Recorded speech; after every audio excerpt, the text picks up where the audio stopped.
Right, you're watching TVC Breakfast. The residents of Maiduguri are now enjoying some respite from attacks carried out by Boko Haram. This relative end to hostilities was hard-fought and community-based. The Civilian Joint Task Force, set up to collaborate with the military in fighting Boko Haram, now partly takes credit for flushing Boko Haram out of Maiduguri. TVC senior correspondent Femi Akonde takes a closer look into their operations. This city once lived on the edge, but now there's a fluid movement of people all over the place. For some of them, life is back to normal.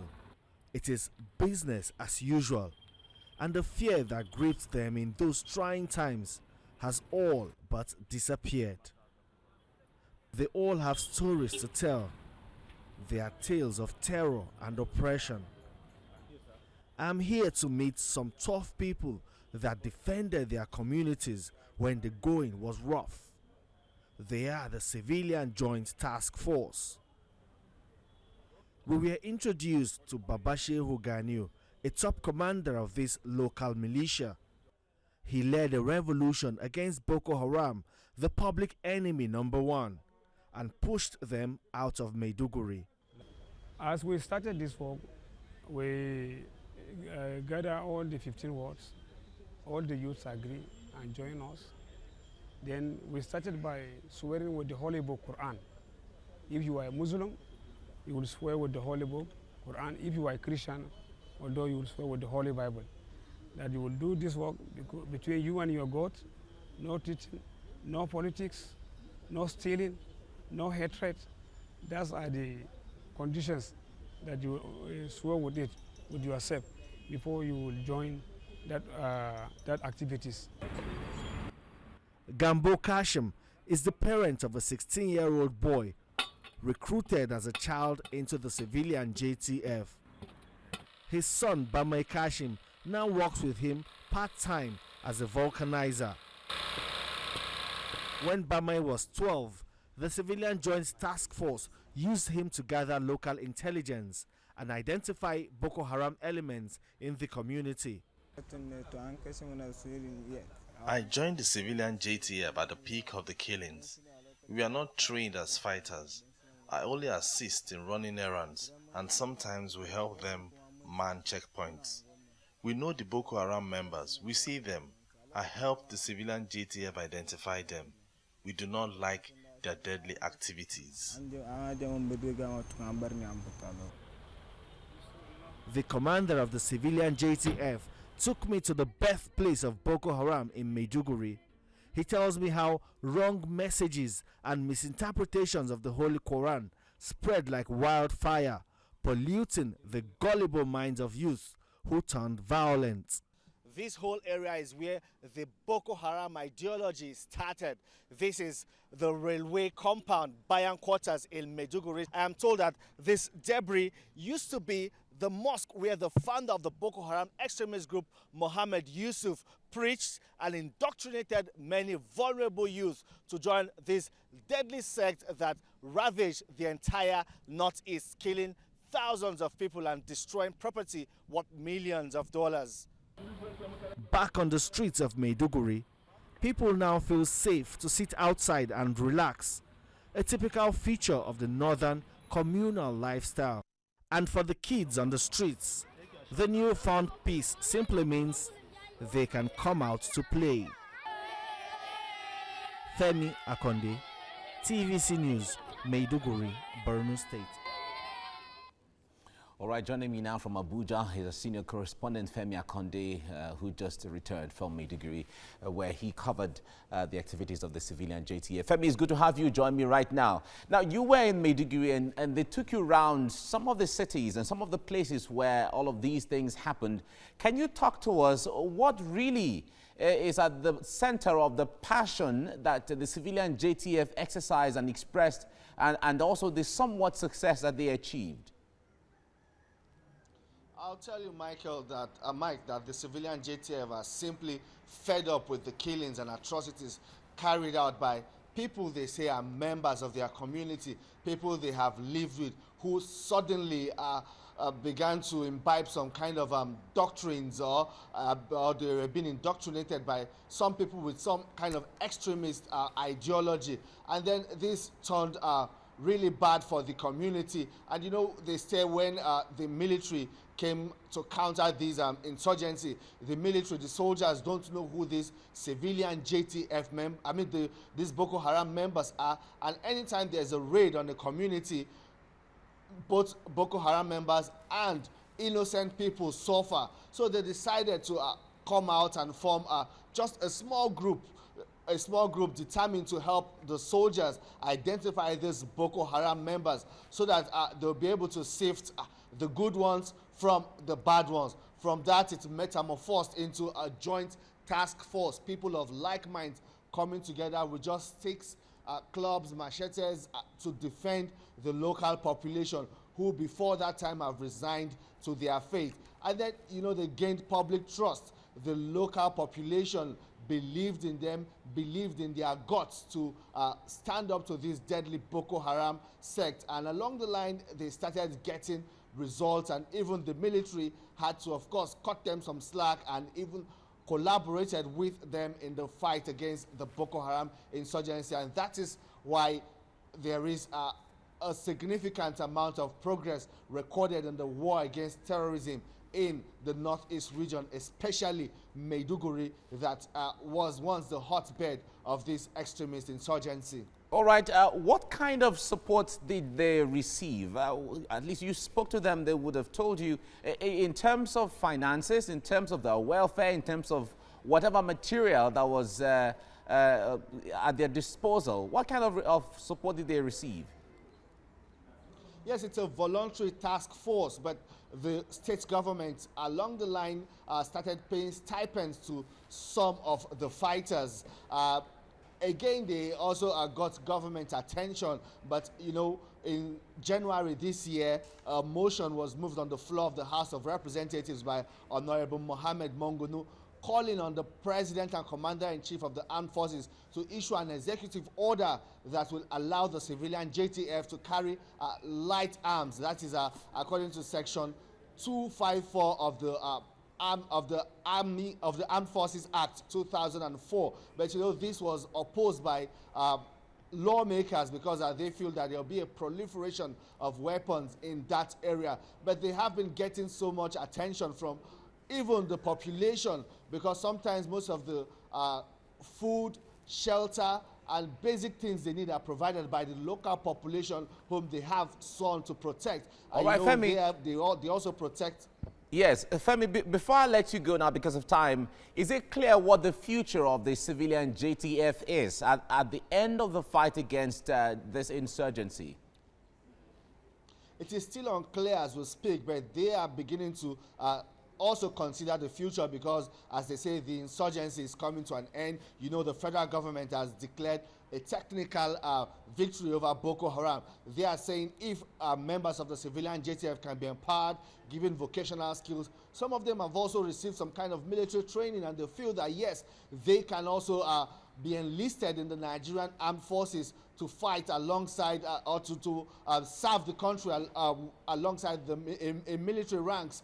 They feel if the government, federal government, begin to consider some of these options at the time when the insurgency is finally defeated, everyone would have been integrated back into the society. All right. And there won't be any worries about what the future holds for these people that have put their lives on the line to defend the local population. Okay. Thank you very much, Femi Akonde, for the updates on activities in Maiduguri. Thank you. A lot of passion there and a lot of absolutely, they were ready to put their lives on the line to save the society. The Maiduguri used to be one of the most peaceful cities in Nigeria. But then it's good to see that they were able to record some successes despite the fact that they had limited resources. Exactly. Well, joining me from Maiduguri via Skype is former Attorney General and Commissioner for Justice in Borno State, Kaka Lawan. Thank you for joining us. Now, what is your assessment of the effort made by the civilian JTF in the state towards fighting Boko Haram? Thank you for having me. Generally, the Civilian Joint Task Force is a volunteer force that came on board as a result of the nefarious activities of the Boko Haram miscreants. And since they came on board, the contributions of this group had actually yielded a very positive result, in the sense that prior to their emergence, the relationship between the general public as well as security forces deployed to this part of the world to maintain peace is very sour and rotten. As a result of their emergence, there was a new synergy that came on board to fight Boko Haram, which actually brought some semblance of peace to the community.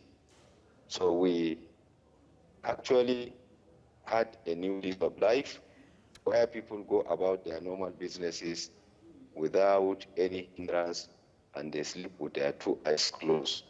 So we have to commend, yes. Now, with the gains made so far, because you talked about semblance of peace, when you watch the interview that the president had before his inauguration, he talked about how he was disappointed with the neighborhood watch in some states. Would you expect the state government, so to speak, to integrate them as part of the security force in the state moving forward? Well, we, as a government, we had a post-insurgency plan for the Civilian Joint Task Force members. Now, what we did was, after profiling them and having achieved this semblance of peace, we have started working on how to engage them as to meaningful benefits as a result of the post-insurgency program.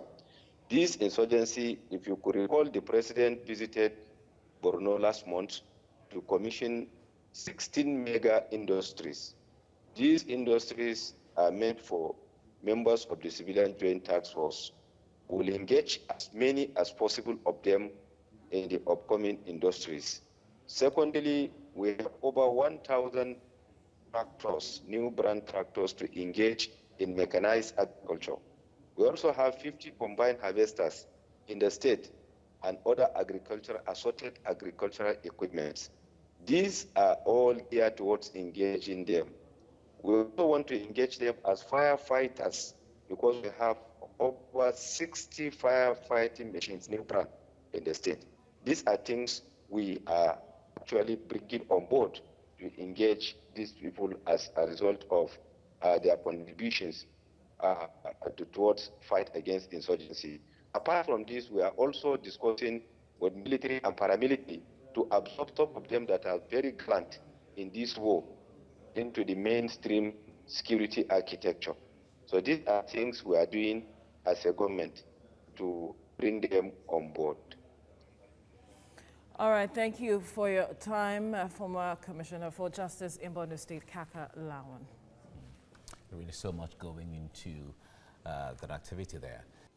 Joining me now from Maiduguri via Skype is former Commissioner for Justice in Borno State, Barrister Kaka Lawan. It's good to have you join me right now. What can you describe to us the relative peace that we're talking about in Maiduguri? Thank you for having me. Well, Maiduguri, I think, is about the most peaceful city in Nigeria as of today, because we don't have cases of kidnapping, cases of banditry, cases of armed robbery. As a result of the efforts, the collaborative efforts of the Civilian Joint Task Force and our gallant troops and police, you can sleep with your two eyes closed without any iota of doubt. You can move freely. Hitherto, prior to now, during festive periods like Salah, there must be a curfew imposed in Maiduguri and its environs. But this time around, there was no curfew. People went about their normal businesses. So we are enjoying relative peace and we are sleeping with our 2 eyes closed. All right. It's good to hear this from you as one of those who was in government and worked with these people. Can you make us understand what really made the civilian JTF this successful, if you have to share with us? Well, what actually made them to be successful was the collaborative efforts between the security forces as well as the government of Borno State. The former governor of Borno State, His Excellency Governor Kashim Shettima, actually convened a security council meeting where all stakeholders met and invited these young men, known as civilian JTF, to cross-pollinate ideas with them with a view to assisting them to wipe out these miscreants out of Maiduguri. This actually yielded a very positive result, and there was a new synergy between the security forces as well as the general public. Useful and credible information were given to this civilian joint task force, who in turn relates them to the security forces. That actually brought about what we are experiencing or what we are witnessing today. All right. And now I wonder what the plan is for how to utilize or manage the civilian JTF in the post-Boko Haram era. Well, the government of Borno State had actually on ground what is known as post-insurgency plan. This post-insurgency plan is in 2 or 3 segments. First, youth empowerment. The problem of the Nigerian nation is job creation and joblessness. So we actually had a plan to engage our youth meaningfully. One, the president just visited the state last month, where he commissioned 16 mega industries. This, we are going to engage the youth in giving them meaningful employment in these 16 mega industries. And we also have war chests of agricultural equipment in the state. We have over 1,000 tractors. We have combined harvesters over 50. In the whole of the Nigerian Federation, we have less than 100. 50 of these combined harvesters are in Maiduguri, courtesy Borno State government.